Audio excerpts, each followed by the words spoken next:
Pemirsa, selamat malam. Anda menyaksikan Prime Talk, Tajam Mendalam bersama saya, Rory Asyari. Pemirsa, penambahan kasus COVID-19 di Indonesia, bahkan di beberapa kota besar belum bisa dikatakan melambat. Di Jakarta masih terus terjadi penambahan di atas 100 kasus per harinya, sementara di Jawa Timur justru malah mengalami peningkatan dari hari ke hari. Nah, hari ini saja ada penambahan 467 kasus di seluruh Indonesia, 137 diantaranya terjadi di DKI Jakarta, sementara di Jatim ada 65 kasus hari ini. Walaupun hari ini Jatim hanya mencatat kurang dari 100 kasus, yakni 65.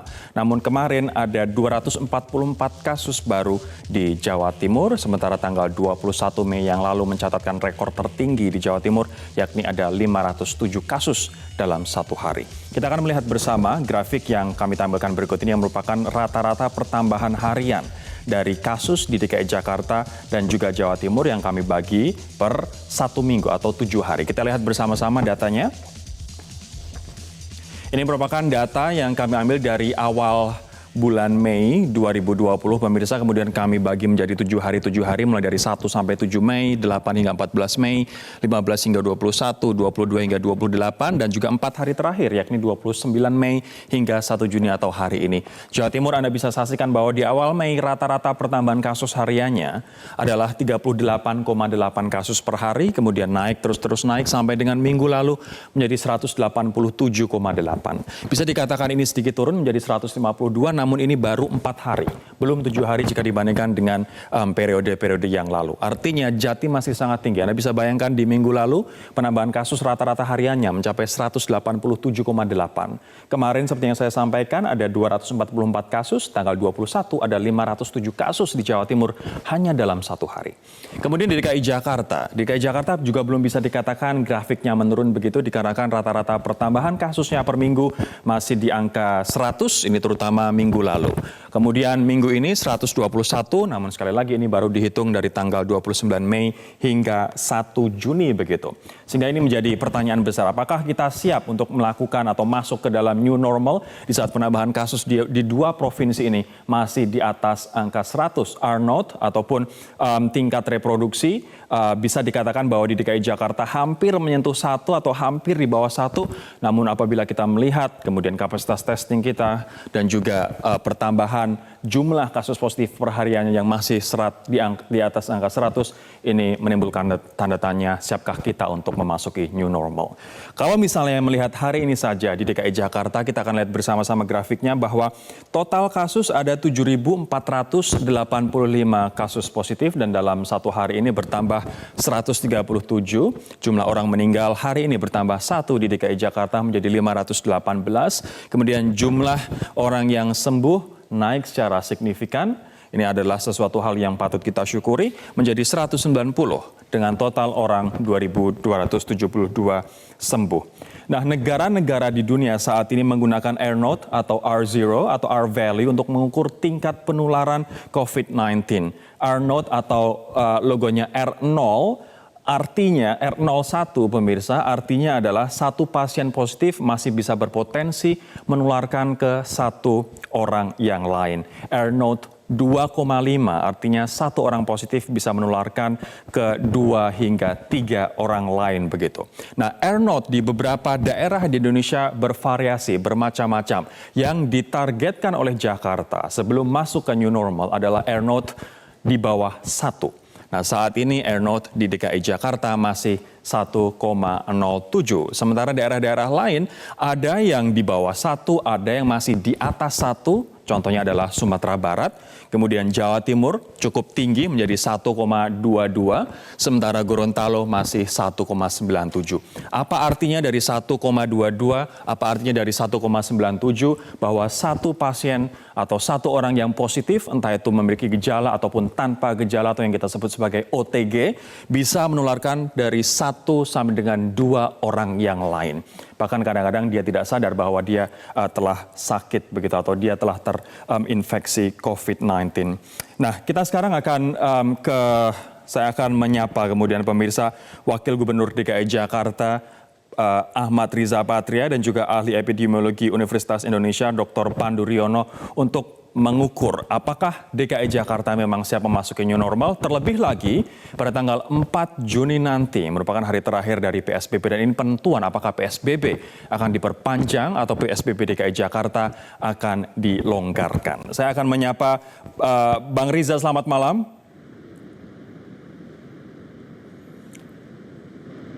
Dan juga Pak Pandu. Pak Pandu, selamat malam. Bang Riza nampaknya belum ada audionya, teman-teman. Boleh kita perbaiki terlebih dahulu di sana. Pak Pandu, selamat malam, Pak. Selamat malam. Ya. Selamat malam.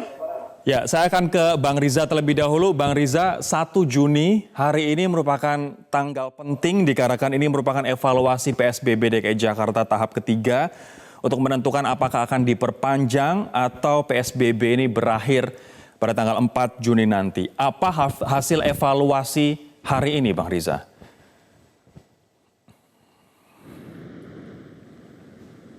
Baik, kita akan mencoba untuk memperbaiki sambungan audio. Mohon maaf sekali, saya tidak tahu apa yang terjadi di sana, namun kita akan coba untuk menyambungkan audio. Saya akan ke Pak Pandu terlebih dahulu, Bang Riza, sambil kita perbaiki audionya di sana.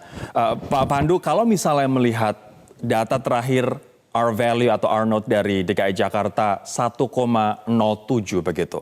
Tapi penambahan kasus hariannya masih rata-rata di atas angka 100. Siapkah DKI Jakarta untuk masuk new normal? Ya, yang dipakai bukan R0 tapi RT. RT, angka reproduktif yang efektif. Jakarta hari ini 1 sebenarnya. Dan itu sebenarnya belum di bawah 1. Jadi masih kita tunggu sampai tanggal 4 apakah bisa di bawah 1 tidak. Tapi yang paling penting adalah kesiapan dari Jakarta itu sendiri. Apakah betul-betul layanan kesehatan sudah siap, testingnya sudah siap atau belum. Dan itu yang paling penting. Dan juga layanan kesehatannya sudah siap atau belum. Dan yang paling penting adalah masyarakatnya sudah siap atau belum. Ini yang harus menjadi patokan selain RT. Jadi kombinasi dari semua indikator yang harus dievaluasi. Kalau RT artinya yang real time, Pak Pandu, R-note yang saat ini yang terjadi efektif. Begitu ya? Iya, jadi note itu kalau T-nya sama dengan 0 pada awal pandemi. Yang sekarang ini kita anggap sebagai namanya RT.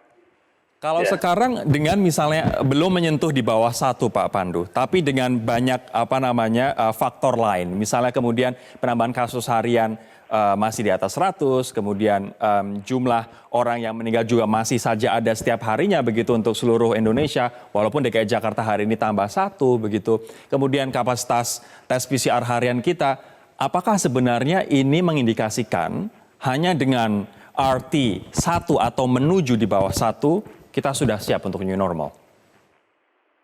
Ya belum, bukan hanya itu.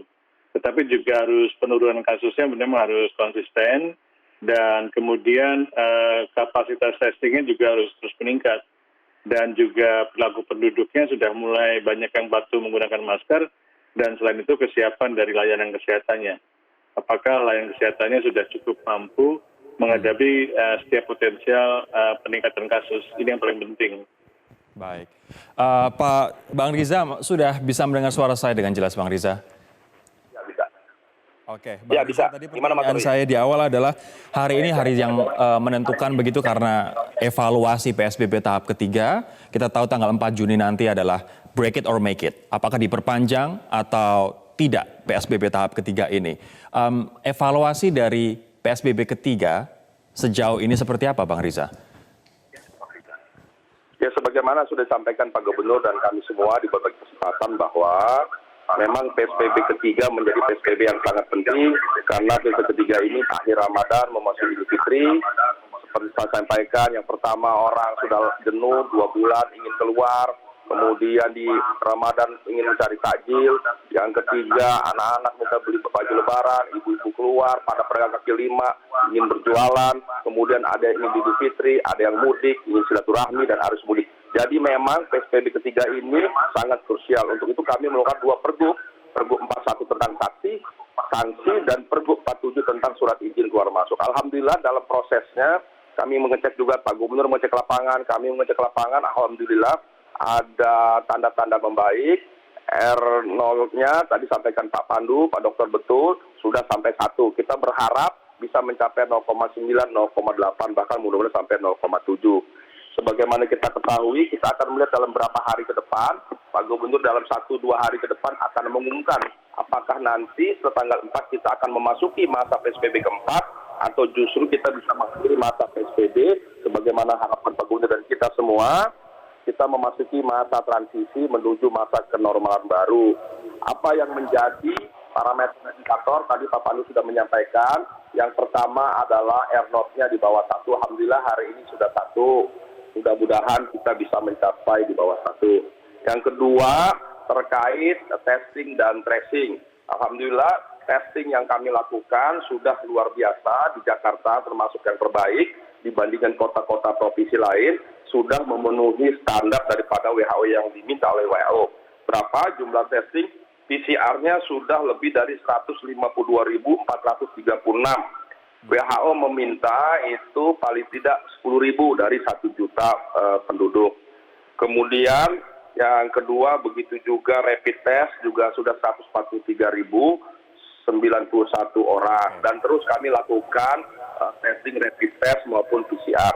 Yang ketiga tentu kita berharap kurva-kurva mengalami penurunan signifikan. Jumlah kematian, jumlah yang terpapar, jumlah yang diisolasi, yang dirawat. Termasuk Mas Rory yang tidak kalah penting adalah kesiapan dari sarana prasarana juga alhamdulillah kami mengecek, alhamdulillah sudah siap logistik, obat, masker, APD, dan tenaga medis. Dan yang terakhir juga tinggal kita ingin berharap bahwa masyarakat siap, jangan ada euforia. Kita lihat dalam 3 hari terakhir ini, Jumat, Sabtu, Minggu, Senin ini, masyarakat seakan ingin mengakhiri segera, kemudian terjadi euforia mulai keluar. Ini kami mengerahkan semua petugas kami di lapangan untuk bisa melakukan sosialisasi dan penegakan hukum. Bang Riza, ini nampaknya dari pencapaian dan juga apa yang Anda sampaikan 4 Juni nanti jadi PSBB terakhir, Bang. Mohon dijawab nanti, Bang Riza. Kita harus jeda terlebih dahulu. Kami akan kembali setelah jeda berikut ini. Nanti kita juga akan tanyakan ke Pak Pandu apakah dari capaian-capaian tersebut menandakan bahwa PSBB di DKI Jakarta sudah bisa dilonggarkan atau bahkan diakhiri, tentu saja dengan menerapkan protokol kesehatan. Kami akan membahasnya sesaat lagi.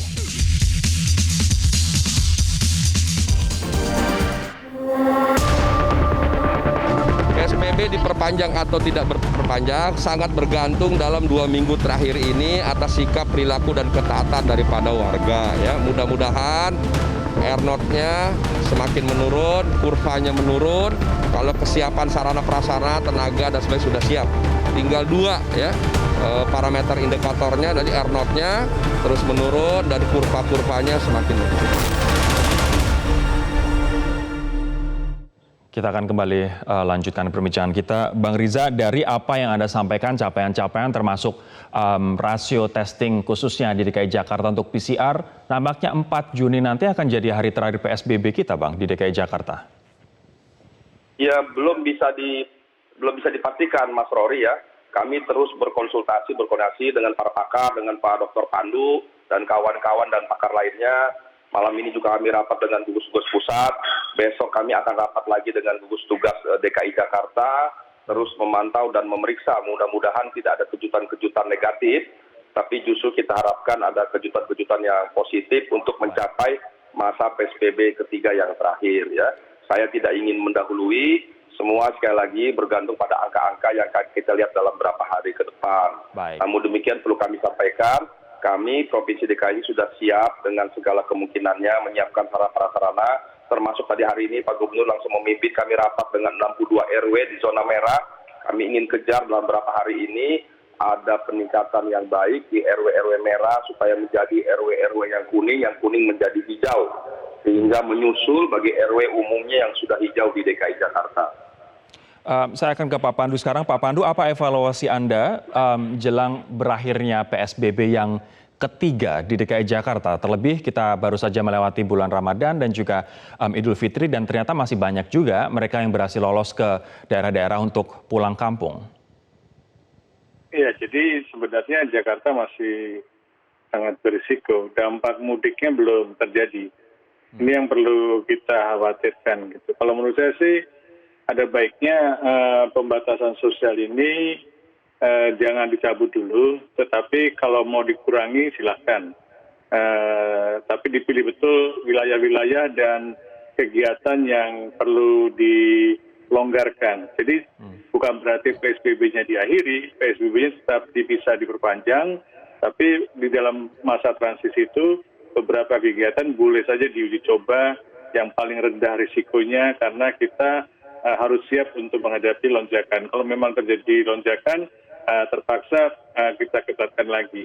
Jadi fase-fase transisi ini sangat penting. Pak Pandu, contoh kegiatan atau industri apa yang menurut Anda bisa dilonggarkan dan minim resiko?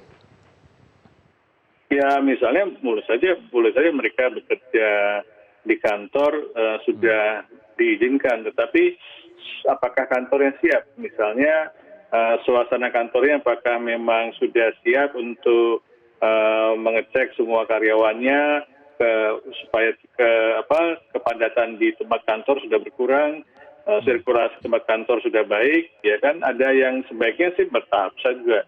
Misalnya seminggu kerja di rumah, seminggu kerja di kantor. Jadi mulai bertahap, tidak sekaligus sebenarnya.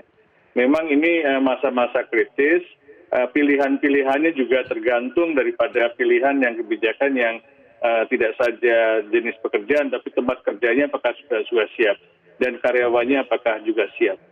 Baik, saya akan kembali ke Pak Wakil Gubernur. Bang Riza, jadi kalau WHO mengkriteriakan ada 6 guidance begitu untuk negara-negara mulai melonggarkan lockdown bagi mereka yang melakukan lockdown, dan tentu saja kita tidak melakukan lockdown, kita melakukan PSBB. Selain RT, yang tadi di bawah 1 sudah kita bahas bersama-sama di awal, yakni fasilitas kesehatan dan juga sistem kesehatan yang mampu untuk mengidentifikasi, mengisolasi, mengetes, tracing kontak, dan bahkan mengkarantina mereka. Bagaimana sebenarnya sistem kesehatan kita setelah kita 3 bulan, 4 bulan bertarung melawan COVID-19 ini? Jadi seperti sampaikan Mas Roy, betul tadi itu menjadi prasyarat yang disampaikan WHO. Kami berusaha sekuat tenaga dengan segala kemampuan memenuhi apa yang disarankan oleh WHO ya. Alhamdulillah semua yang disarankan oleh kita penuhi. Tadi kami juga ngecek beberapa hari ini Pak Gubernur dan saya juga mengecek kesiapan rumah sakit, kesiapan puskesmas, lain-lain, termasuk memastikan checkpoint, termasuk menjaga khawatiran disampaikan Pak Pandu tadi, yaitu arus mudik, balik yang memang kami khawatirkan. Kami menjaga dan memastikan petugas kami bisa betul-betul disiplin, berintegritas. Alhamdulillah mereka bekerja dengan sepenuh waktu 24 jam berjaga di masing-masing titik. Terkait apa yang disyaratkan WHO juga kami sudah ngecek, sudah lebih dari 87 rumah sakit rujukan dan lebih dari 192 rumah sakit yang dapat menangani, kemudian tenaga medisnya siap, perawatnya siap, tenaga lainnya siap, logistik semuanya sudah siap. Maksudnya alhamdulillah. Kapasitas mereka bagaimana sekarang, Bang? Jakarta, bagaimana? Sorry. Kapasitas rumah sakit kita di Jakarta apakah masih overwhelmed, masih terlalu kerepotan begitu untuk menampung sedemikian banyak pasien atau sudah berkurang? Enggak, justru kelonggaran kita siap, bahkan ruang ICU kami juga siap. Ya. Lebih dari ruang ICU kami itu nggak sampai 30% dipenuhi. Jadi ruang ICU siap, lab kami siap, semuanya sudah siap. Masih alhamdulillah angka-angkanya membaik, semakin hari justru semakin baik. Partisipasi dari publik meningkat, kolaborasi yang kami ajak seluruh pihak swasta, dunia usaha, dan warga masyarakat lainnya sudah saling membantu gotong royong, memberikan bantuan dan kontribusinya. Ini kerjasama semua, alhamdulillah semua membaik ya. Jadi angka-angkanya memang membaik, tapi sekali lagi kami tidak ingin mendahului, kami masih menunggu beberapa hari ini, dan kami menyebutnya masa transisi, Mas Rory, sebelum memasuki masa kenormalan baru, sebelum memasuki masa kota yang aman, yang sehat dan produktif, kami masih menyebutnya masa transisi. Kami berharap di masa transisi tidak kembali ke PSBB, sebagaimana yang terjadi di beberapa negara seperti Korea Selatan, Finlandia, Prancis. Ya. Terakhir Bang Riza untuk Anda, tadi Anda mengatakan bahwa dalam 3 hari terakhir weekend kemarin ada euforia di DKI Jakarta. Apa yang ingin Anda sampaikan kepada masyarakat khususnya di DKI Jakarta agar PSBB minimal tidak berlanjut sampai PSBB tahap keempat, tapi kita tetap bisa melakukan protokol kesehatan dan juga mencegah COVID-19 semakin meluas di Jakarta? Jadi masyarakat Jakarta cukup baik pemahamannya, pengertiannya dan kecerdasannya. Kami ingin mengajak bahwa apa yang kita lakukan selama 2 bulan ini, yang sudah berada di rumah, angkanya sudah mencapai 60%, kita tingkatkan terus. Mohon masyarakat bersabar sedikit, jangan sampai perjuangan kerja keras 2 bulan ini rusak dalam beberapa hari ke depan, sehingga kita bukan memasuki masa transisi menuju masa ke normal baru, tapi kita malah masuk ke masa PSBB. Jadi harap semua masyarakat lebih tenang, disiplin, patuh, dan taat. Kita syukuri semua angka-angka yang sekarang adanya penurunan. Mudah-mudahan kita berdoa dan bekerja bersama-sama. Mudah-mudahan semuanya mencapai hasil yang kita harapkan bersama. Kita bisa mengakhiri masa PSBB, memasuki masa transisi. Baik, terima kasih Wakil Gubernur DKI Jakarta Ahmad Riza Patria. Nanti saya akan masih bersama dengan Pak Pandu. Pak Pandu mohon tetap di sana. Kita nanti juga akan bergabung dengan tim dari gugus tugas di Jawa Timur untuk mengetahui apa yang sebenarnya terjadi di Jawa Timur. Kok bisa rata-rata pertambahan kasusnya terus saja meningkat setiap harinya? Kami akan kembali sesaat lagi.